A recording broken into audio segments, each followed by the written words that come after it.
Uber One will save you on all your eats. The savings can't be beat. Up to 10% off your order. Join Uber One and save. $0 delivery fee and percentage off discounts subject to order minimums and participating stores. Taxes and other fees still apply.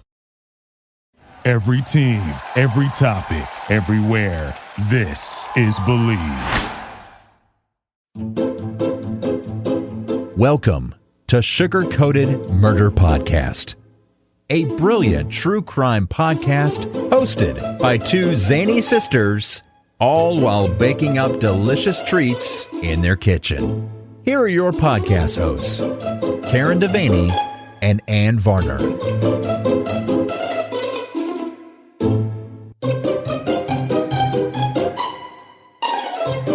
Here we are again. We're back. We did it again. Sugar's back again. I don't know what's happening.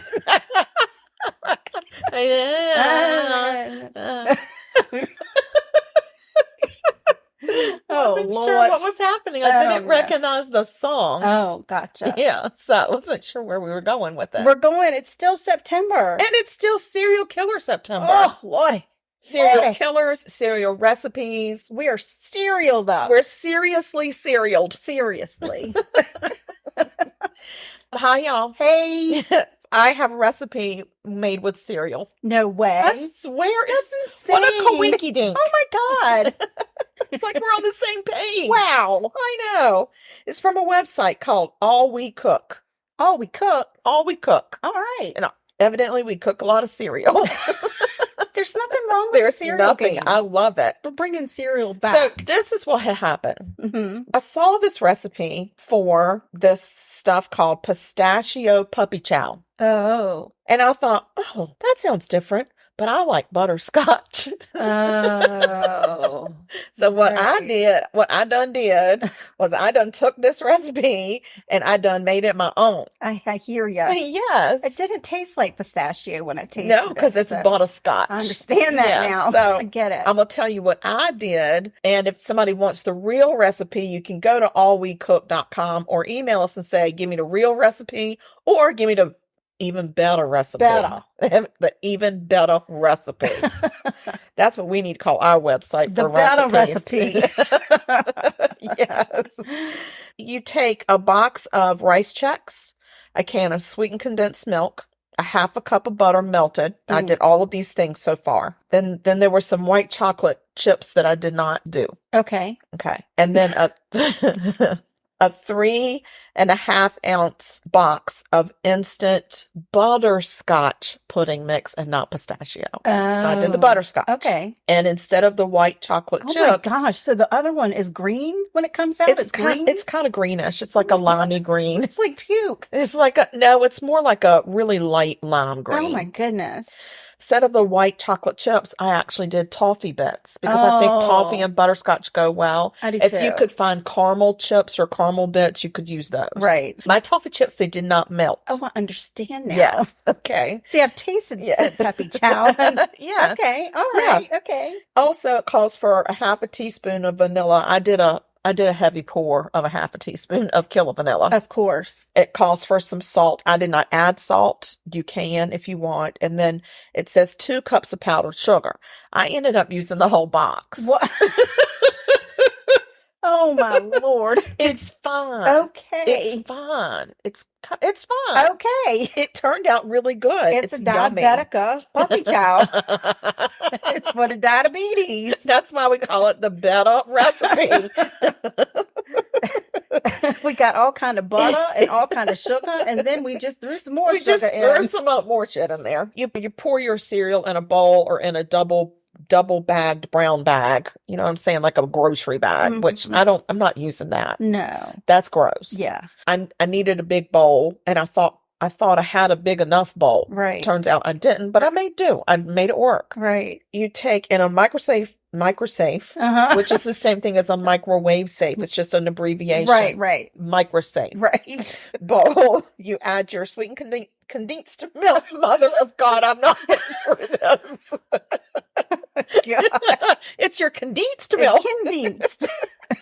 Gee, I'm reading it. And the microsafe. In the microsafe, yes. And you add your melted butter and your chips. Mm-hmm. And you microwave in 30-second increments, stirring in between each 30 seconds until the chips are fully melted. Mine don't. So I did 3 of those rounds. Oh, and they never melted. No, it's fine. Oh, right. It's still very tasty. Toffee doesn't. It's still tasty. Yeah, it is Okay. It says mix until smooth. You can't because it isn't. But you just do it. You just mix it anyway. Okay. Just do it. Then you mix in your pudding powder and you mix it until it's combined. I didn't do exactly what it said. Oh. I did about 2/3 of my pudding powder. Right.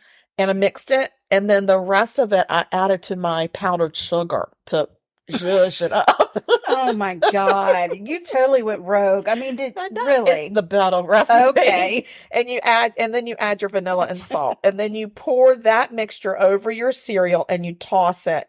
And you don't want to crunch up your cereal so I just had to put my hands in it and toss it, which it got real sticky. Right. But that's okay. Evenly coat that. And then you add your powdered sugar, which I added my powdered sugar a couple of times with the pudding mixed in the first round. Oh my God. And you just keep gently tossing it until it gets all coated. Okay.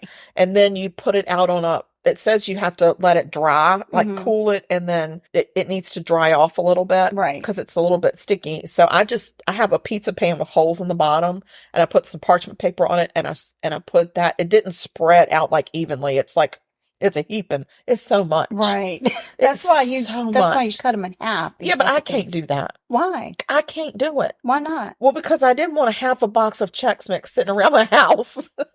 So you can't buy half a box at the store. Oh my God. You just let it cool off and you let it kind of dry a little bit because it's coated, and then you put it in an airtight container and you store it like that. All right. There you go. I'm telling you, it turned out really good. Oh yeah, it's delightful. Yeah. So I'm interested to know what the real version tastes like. Oh, well, everybody's probably wondering that right now. But it's okay. It's all right. I hate that they call it Puppy Chow. I know. Because when my husband came home, he said, "What did you make?" I said, "Puppy Chow." He was like, "For the dogs?" I said, "No. I don't know why they call it Puppy Chow." Yeah, it's weird. I don't either. And I don't feed my dog white food. So it's like square. I don't know. I don't get it. I don't either. I think it should be called crack kibble. I don't think that's a good Butterscotch crack kibble. I think that's a good one. I don't like the kibble. Why? I don't know. I don't know. Why? I don't know. I don't either. So why don't we call it butterscotch crack? There you go. Like Christmas crack. Right. Butterscotch crack. Right. Cereal. There you go. It's crack cereal. It's crack cereal. Yes, it's delightful. And speaking of cereal, I'm going to do a story about a serial killer. Welcome back to Judge Jordan. You know who it is. Whoa, Matt. This isn't an episode. This is our promo. Well, what's a promo? Just to tell everybody about our podcast, Decaying With The Boys. Oh, where you and I get together and talk about craft beer and combat sports and horror movies and whatever else is on our mind? Yeah, from buckle to bell, we cover the best combat news in the biz. Oh, yeah, we do that, don't we? Yeah, every week. Yeah, and you can catch us on Apple Podcasts, Google Podcasts, Spotify, Good Pods, and on YouTube. We're at Decaying WTB on all social media, so catch us out there and have a beer with us. Cheers. Bum. And get out of here. These killings all take place in the land down under. The land down under? Yeah, that's Australia. Underwear. Haha, you said underwear. So Australia, and let me just tell y'all right this minute, I'm gonna screw these names up real bad. Real bad. All right. John Trout is already upset about it. I hear that. I don't know why he needs to be upset about it. He had a play date today with a friend of his. He did? And he just needs to lay down and go night-nights. What friend did he play with? His friend Stella. Stella. Yeah. Stella. Yeah. Is that what he said? No. He didn't? No. Stella. No. I'm going to tell the story. Just settle down, Trout. You can't tell the story, Trout. You don't know words. You don't know the words. I'm going to tell it. Oh, my God. Stella came over. They played in the park a little bit. Stella gets real excited when she sees rocks Oh, She that's loves a good. rock. Did she think trout was a rock? No, she didn't. She did not. But I invited Stella up, to play in a place. In So your Stella play came area? up and she promptly stole one of Trout's toys. That's fine. And then she wanted Trout to play, but she didn't know how to get him to play. Yeah. So she would come up behind him and bop him on his butt with the toy in her mouth. Oh, that's adorable. It was very cute. And what did he do? He growled. Oh, he said, "Don't mess with my butt." Yeah, he said, "No, That's off. No butt play. That's Don't off do- limits. Exactly. I'm with you, Trout. So it was a nice first meeting. I think they That's did well. good. Stella left with the toy. Well, So she's yep, very she now happy. has a toy. Yep, she's like, I want to go back. I Truth get be toys. told, it was one that he never plays with. Okay. Has never played Seems with. like he's real upset about it now, though. He is. I don't know why he's so upset. He has no reason to be upset. No, he doesn't. All right, enough about Trout. I got to talk about Let's listen to your killer. Australian serial Yes. killer. Hi, I'm Dan. And I'm Jen, and we're the hosts of Bandcamp, a comedy podcast where we read banned books and try to figure out why they were banned in the first place. This season, we're reading The Outsiders, one chapter at a time, out loud so you don't have to. If you enjoy funny, smart talk, Or kind of smart talk anyway, about banned books and the stupid reasons some people want to ban them, as well as listening to us read a classic book, search for Bandcamp on your favorite podcast player, and that's band with 2 N's. In December of 1989, Deborah, Uh-oh. I know already, Everest Okay. and James Gibson, those were easy, Those were good. left Melbourne on a journey to Sydney. Okay. They wanted to go to Sydney. They were backpacking. They Oh. stayed in a hostel in Sydney for a night or two, and then they left to backpack to this thing called Confest. Confest is an alternative lifestyle festival. It's a festival that promotes a gathering of people Okay. who want to share ideas and philosophies and talents and skills and a fun-loving, caring, tolerant environment. Okay. It's kind of like a commune type festival, kind of hippy-dippy, clothing Okay. is optional Oh, no. situation. No. Unfortunately, Deborah and James never made it to Confest. They I didn't know. make it. Mm-mm. They didn't get optional clothing. No. A hiker, and in Australia, just so you know, is also called a bushwalker. Excuse me? They're a bushwalker, not the scary bushwalkers in scary movies, It sounds like... but people that walk in the bush. Oh, You know, they because it call it sounds the like a bush. bushwalker. Sounds like something that would jump out at you. Yeah, it's not like In a the spider Halloween. or anything. It's just what they call hikers. Hikers, it's a bushwalker. Yeah, because they like to, walk in the bush. And they call the bush like the wilderness. The wilderness. That's their bush. Yeah, so it's a hiker to us, Yeah, but it's a bushwalker to them. that is correct. Things down there are a little upside down. That's why it's down under. Oh my gosh. A hiker found James's camera on the side of the road and Oh. took it home with him. He didn't know it was James's camera. He Yeah, I just was gonna found the say, camera should on the he- side of the should road, he right? have done that? About a month later, Is that Australian? That later? Is that supposed to be Australian? no. Okay, because it wasn't. it didn't try to be. Okay. Somebody found James's backpack. It was empty, but they turned it into the police. And then once the media covered that the backpack had been recovered, the man with the camera then turned in the camera to Okay. police as well, in hopes that somebody, maybe there was something on the camera or something that Maybe. helped them figure out where the heck Deborah and James The had gotten off. bushwalkers had gotten off too. Correct. Okay. In January of 1991, 20-year-old Simone Schmidl, I think it might be Schmidl. It's No, not. It's awful. It's so bad if it's not. I know. Simone of She German, deserves of better. German descent. She deserves That's better. Schmidl. I don't know. She started to hike to Sydney. She was planning to meet her mom for a camping trip.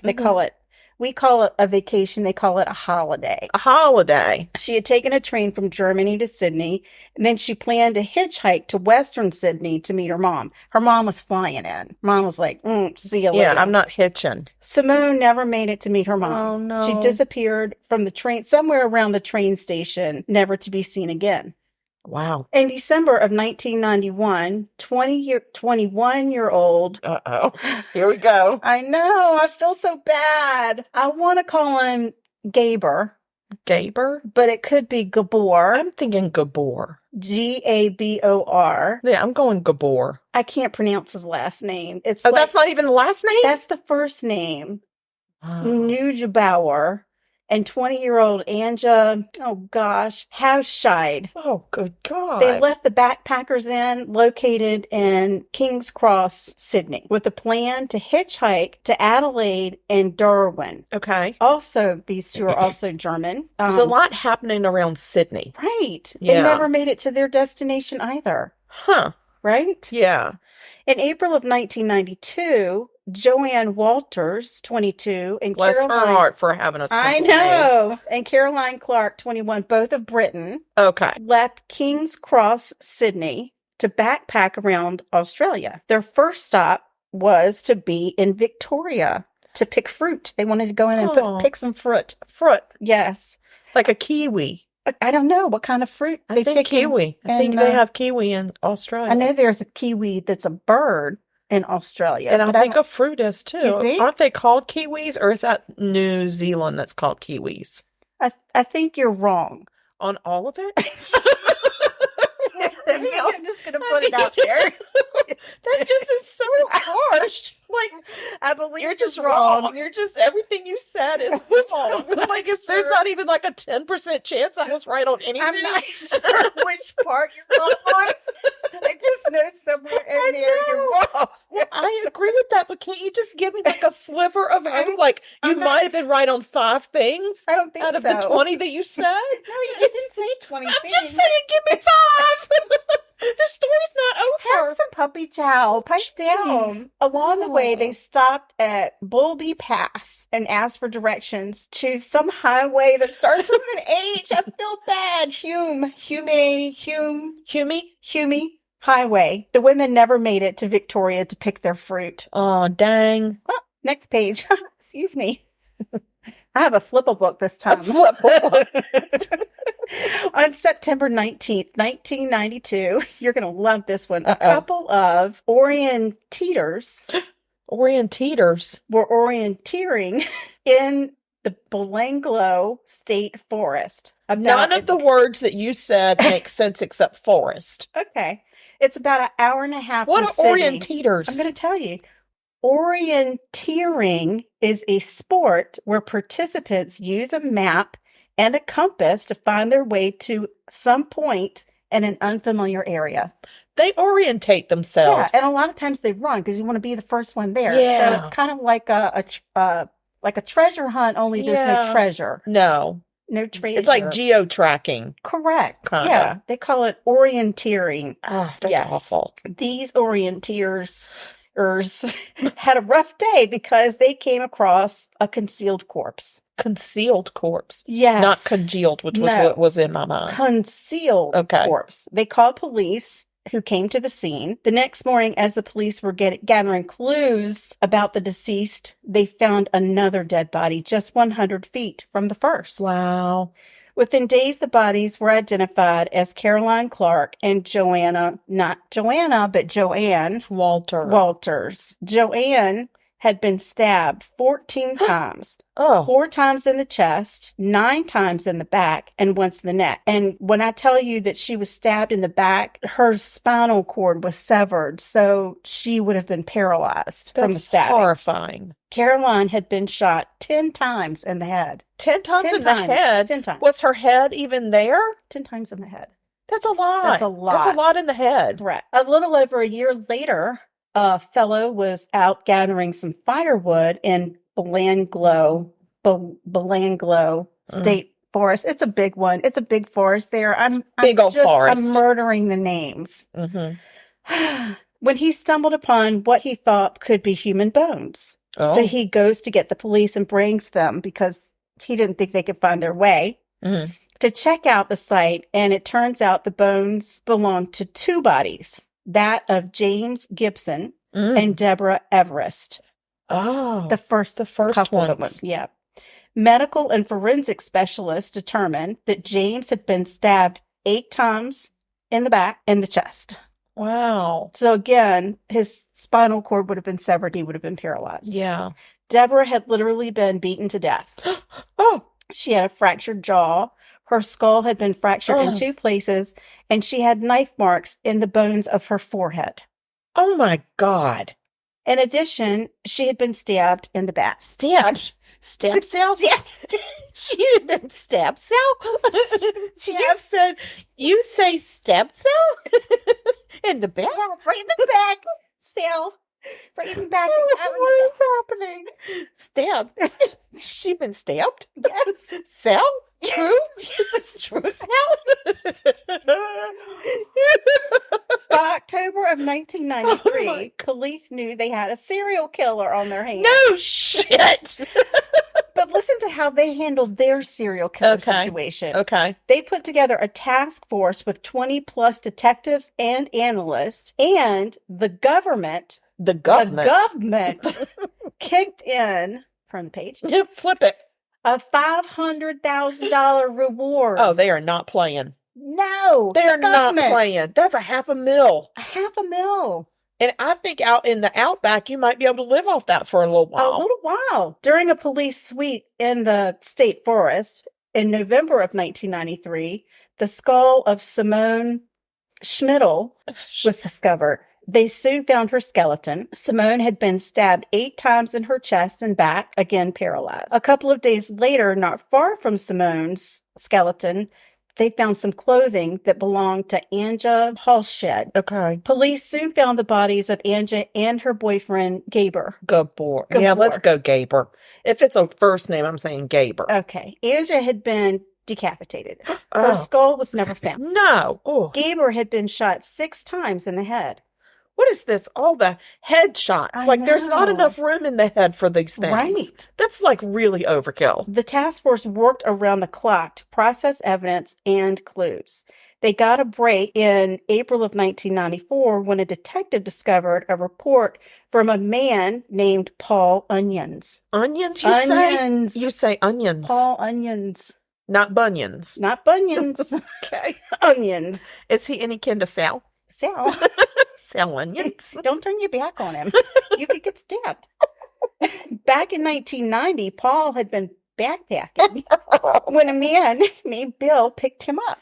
Okay. Once he was in the vehicle, Bill pulled out a revolver and some rope. Oh. Paul scrambled out of the car real fast, and he flagged down a passing vehicle as Bill started to fire shots at him. Oh, my gosh. Thankfully, a woman named Joanne Berry stopped and gave Paul Onions a ride. Okay. They reported the incident to police, and they gave a description of Bill and the vehicle that he was driving. The detective finds this report. He goes back and says, hey, y'all, let's talk more about this. Okay. At the same time, a tip came in from a co-worker's girlfriend who said they should check into a man named Ivan Milat. Ivan Milat had a long police record. It seems like Ivan really liked to abduct and rape hitchhiking women. Oh, Lord. Please. Ivan.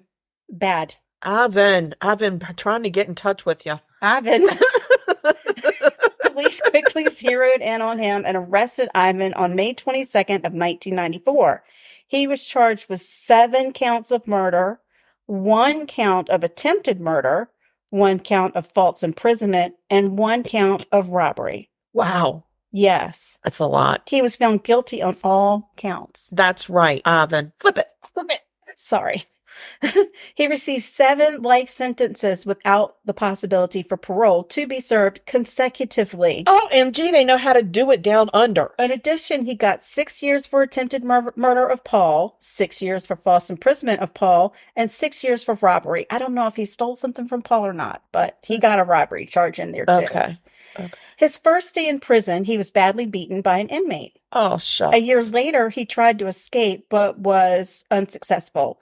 And the person he tried to escape with mysteriously the next day turned up hanging. He was dead in his cell, hanging from something in his cell. That's creepy. After that, they decided to put old Ivan in maximum security. Yeah. He filed several appeals. Of course he did. All of which were denied.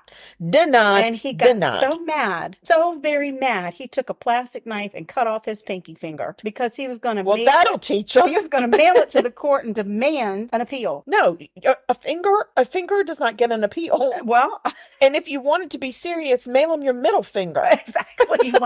Pinky finger. Like if you want to make a statement, the middle finger makes the statement. What's the pinky? Yeah. That's like, I think he's a slacker. I think that was the easiest digit to get rid of. Well, yeah. I mean, he did. It was just a plastic knife, but still, I mean, he really didn't put a lot of effort into it. I don't feel like he did. Doctors were not able to reattach the pinky. Oh, well. Surprisingly. And he did not get that appeal.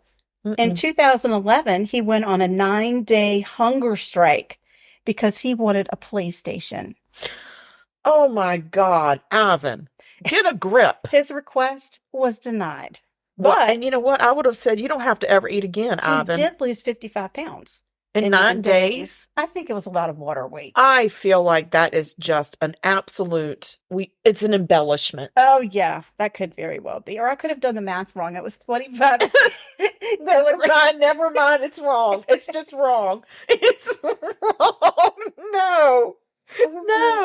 On October 27th, 2019, Ivan Milat died of esophageal and stomach cancer. He had been in a prison cancer treatment since May of that same year. So it was 25 kilograms? Yes. Are you going to do the math for me? So that's the story of Ivan and his killing.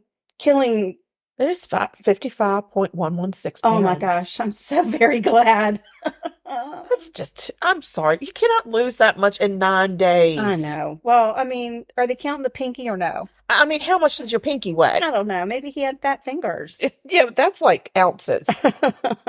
A couple of interesting things. He did have a habit of self-mutilation. Ew, Ivan, you're gross. He, for some reason, deliberately swallowed a number of items like staples, razor blades, and some other metal. He liked a metal object. He liked to swallow it. Listen, I think he just was trying to get attention, and the best thing they could do just to keep giving him metal stuff and say, well, all right, will you swallow this? Have all of I bet it. you won't swallow this. What if you swallow this? And then just let him swallow until he died. That's why he got esophageal cancer. Oh, yeah. Because he swallowed all that crap. Yeah, prison cancer treatment centers are not all that great. I don't feel like they are. I feel like they don't get the kind of treatment that outsiders get. No, I don't think so. I think it's a very painful death. He is suspected of some other killings. I'm sure. But there have been nothing. There's been nothing. Ivan.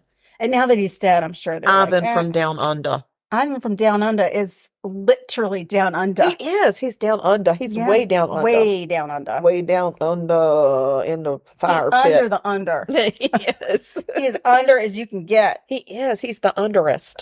He is. The most underest that you can get. Yeah. Yeah. Good owning. Yeah. I'm glad. Yeah. Oh, wow. Wow. Trout has joined us. Trout has made yet another entrance.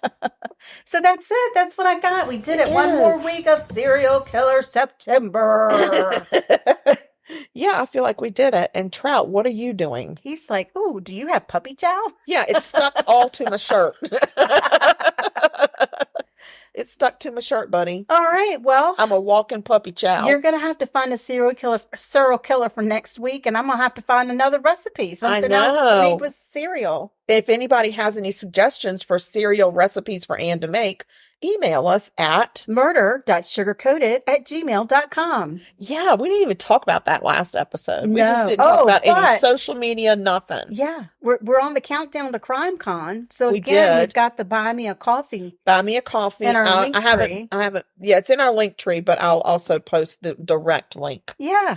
And that way, if you'd like to buy us a coffee or a bourbon or a protein bar. A protein bar for Crime Con.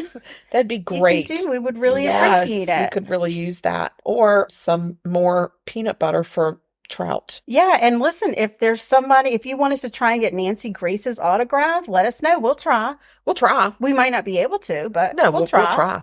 Yeah. We're not going to any meet and greets. No, I didn't really want to do a meet and greet. Well, because I'd rather be in a panel or in a discussion. Like I'd rather be in a thing. And truly, I don't want to be. I don't want to be a fangirl. You know what I'm saying? I'd rather bump into him. I'm gonna fangirl either way, but if you bump into him in the bathroom, it's I like, feel like they Nancy. would call security on me at the meet and greet. I will be there with you. Right. So I'm gonna help me. I'm gonna pipe you down. No rules. No rules. Just crimes. Just crimes. All right, y'all. We have done it again. Yep. We showed back up twice in a row. It's a record. It's insane. It is a record for this year. We might actually make it through September. Let's just don't jinx anything. Exactly. Let's don't jinx it. Exactly. But well, listen, anyway. I hope that you all have a great week and that you just will please stay sweet and don't murder. Listen, if you kill people, we will talk about you. And we're not going to get your names right. And we're going to call you stupid names. We're going to murder your name. We're going to be glad about you swallowing razor blades and things like that. It's going to be bad. It's going to be bad. Don't make us talk about you. And it will disappoint mama. And I think it'll disappoint your own mama. Like, yeah, everybody's mama. All the mamas are going to be disappointed if you're murdering. Do it. No. And God knows. God knows everybody. He knows when you murder. He knows what's in your heart, and don't have a murderous heart. That's a very philosophical. I was going to say, didn't mean to opine, but what I was going to say is stay safe out there. Oh, yeah. This has been Sugar Coated Murder Podcast. All right, we love you. Bye. A deliciously entertaining true crime podcast. Like what you heard? You can always explore past episodes by visiting sugarcoatedpod.com. Don't forget to like our Facebook fan page and share with friends. Thanks for listening to Sugar Coated Murder Podcast. Thank you for listening to Believe. You can show support to your host by subscribing to the show and giving us a 5-star rating on your preferred platform. Check us out at Believe.com and search for BLEAV on YouTube. Hey, Philly fans, hear the most in-depth Philadelphia Eagles coverage anywhere with Eagles Unfiltered, part of the Believed Network. Hear from Connor Miles and his co-host Rashard Cook as they break down the Philadelphia Eagles before and after every game all throughout the NFL season. Search Eagles Unfiltered wherever you get your podcast. Every team, every topic. Do you believe?